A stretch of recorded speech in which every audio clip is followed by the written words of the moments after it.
This is the Crosman Pulse R76, also known as the UTG AK47 Commando or Spetsnaz or whatever they want to call it.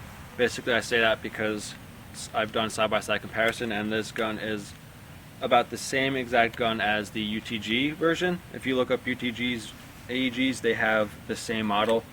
There's obviously doesn't have the Crosman thing here. I knew a kid who had the UTG version, and I compared the two side by side, and they're both built exactly the same, but this one, the Crosman, actually performed a lot better, which was surprising. So I just did a review, should be up on my channel, you can look up that. Now I'm going to do a shooting test. Something I forgot to mention in the review, this comes with the full metal magazine. It's a great magazine, high quality, doesn't skip feeds, and shooting at about 125 to 130 feet. And we're going to shoot at a plastic container first. It's downrange, and then I'm going to get a friend to go down there, and we're actually going to shoot at him, and he's just going to, put his hand up whenever he gets shot. And that's just for a frame of reference for when you're actually playing a game.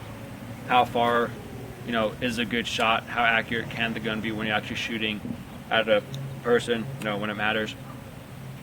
This gun is small enough to be CQB and also has a good rate of fire and everything, but it's good enough to be a field gun. But the distance that we're shooting now is it's right in between those two. It's leaning more towards a CQB distance. So just keep that in mind. I'm also using 0.2 gram BBs with the 8.4 volt battery that it comes stock with. And we're gonna get shooting now. I'm gonna rest it, so you can't complain about my accuracy being terrible. The gun's gonna be rested. Let's get to it.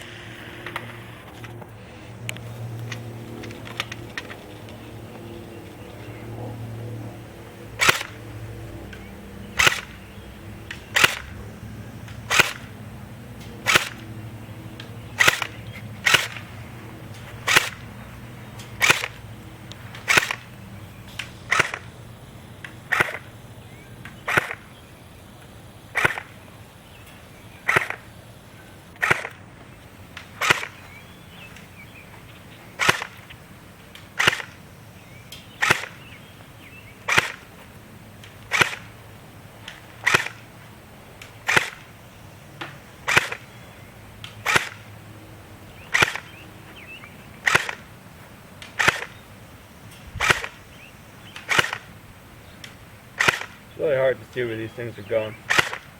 It's a little bit windy too.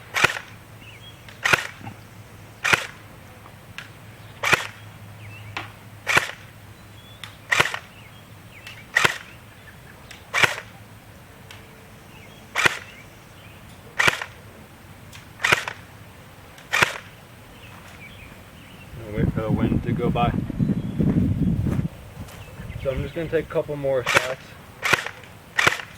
I'm not really expecting to hit the container too many times, basically because it's kind of a small target at a kind of a far distance, but you should be able to see like the BBs going around it and maybe get a good idea of the groupings. Again, I know some of the shots kind of skewed off to the side because of the wind, but my friend is down there now, and we're going to do the person shooting test now.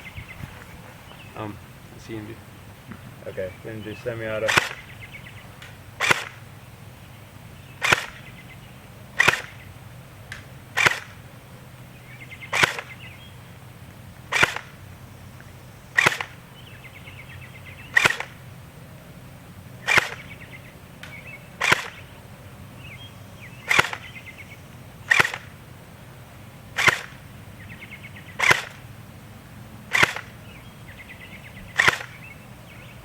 It's weird, this gun has a little bit of like recoil when you shoot it.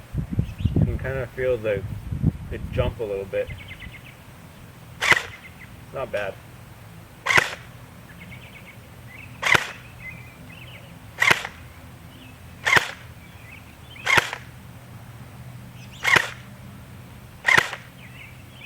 Okay, I think the battery's starting to die, so I'm going to do a little bit of full auto.